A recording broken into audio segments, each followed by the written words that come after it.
Assalamualaikum warahmatullahi wabarakatuh.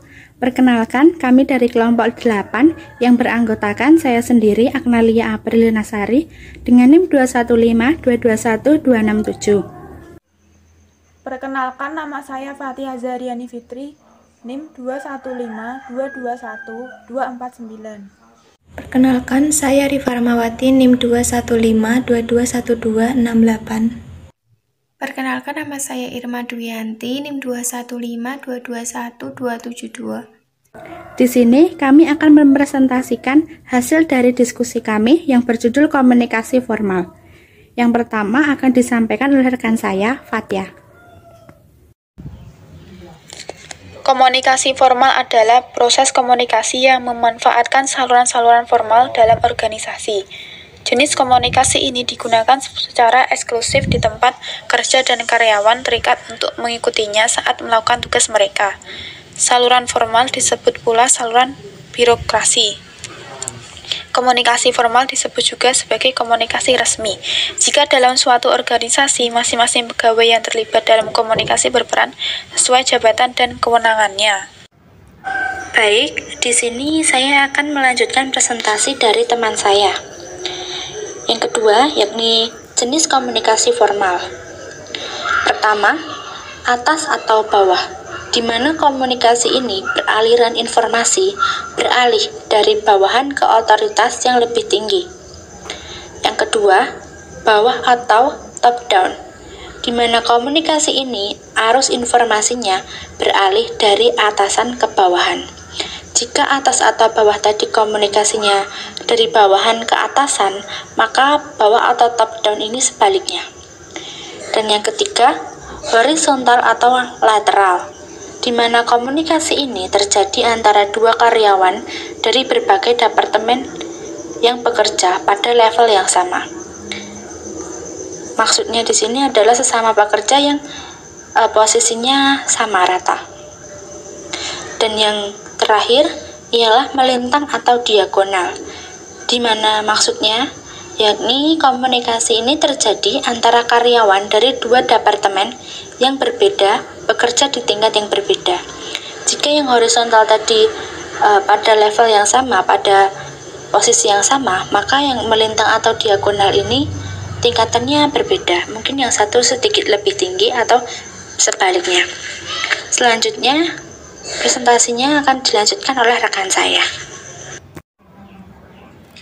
Yang ketiga yaitu ciri-ciri komunikasi formal.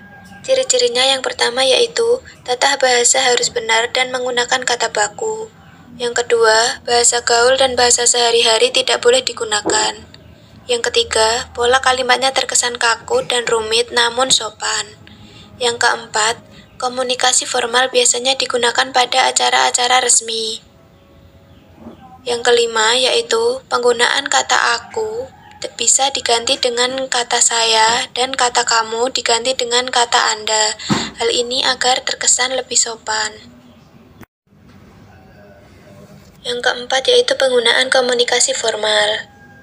Penggunaan komunikasi formal yang pertama yaitu digunakan saat berbicara dengan orang asing atau orang yang baru dikenal.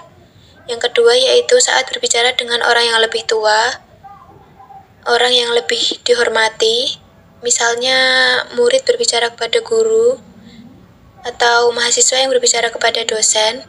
Kemudian digunakan saat berbicara dengan orang yang memiliki kedudukan lebih tinggi, misalnya yaitu karyawan yang berbicara dengan atasannya. Yang ketiga yaitu bisa digunakan saat berada di forum resmi, contohnya yaitu saat rapat, upacara, pidato, dan bisa pada acara resmi yang lain. 5. Keuntungan dan kerugian komunikasi formal. Keuntungan komunikasi formal yang pertama dapat meningkatkan efisiensi secara keseluruhan. Yang kedua, adanya salinan komunikasi formal yang dapat digunakan sebagai referensi. Yang ketiga, melatih kedisiplinan dalam berkomunikasi. Kerugian komunikasi formal yang pertama tidak fleksibel, yang kedua kurangnya inisiatif, terdapat kendala dalam mengembangkan kreativitas atau pendapat, yang ketiga keterlambatan dalam pengambilan keputusan. Selamat siang, dengan saya Agnalia. Ada yang bisa saya bantu? Selamat siang Bu Agnalia, saya Riva, utusan dari CEO Facebook. Ada yang bisa saya bantu? Saya ingin mengajukan kerjasama. Bisakah saya membuat janji dengan Bu Irma untuk pembahasan selanjutnya? Maaf, jika Anda ingin berbicara dengan Bu Irma, harus membuat janji terlebih dahulu dengan pusat administrasi perusahaan Bill Microsoft. Saya ingin berbicara dengan pusat administrasi perusahaan Bill Microsoft. Bolehkah saya berbicara dengannya? Tentu saja, silakan tunggu sebentar. Baiklah.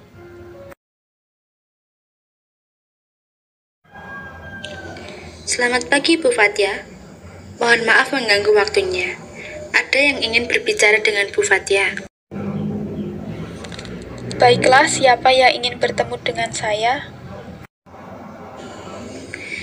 Yang ingin berbicara dengan Bu Fathia adalah Bu Riva dari CEO Facebook.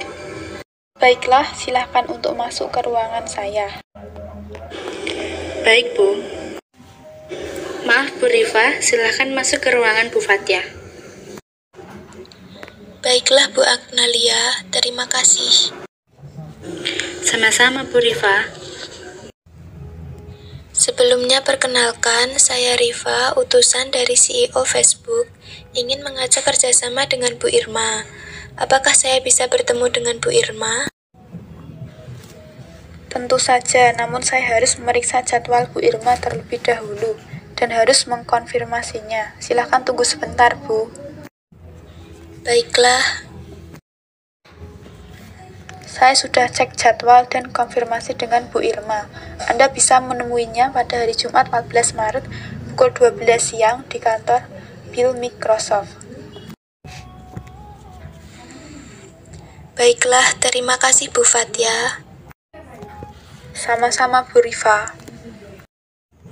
Selamat siang Bu Irma, sebuah kehormatan bertemu dengan Anda. Selamat siang Bu Riva, kerjasama apa yang ingin Anda lakukan?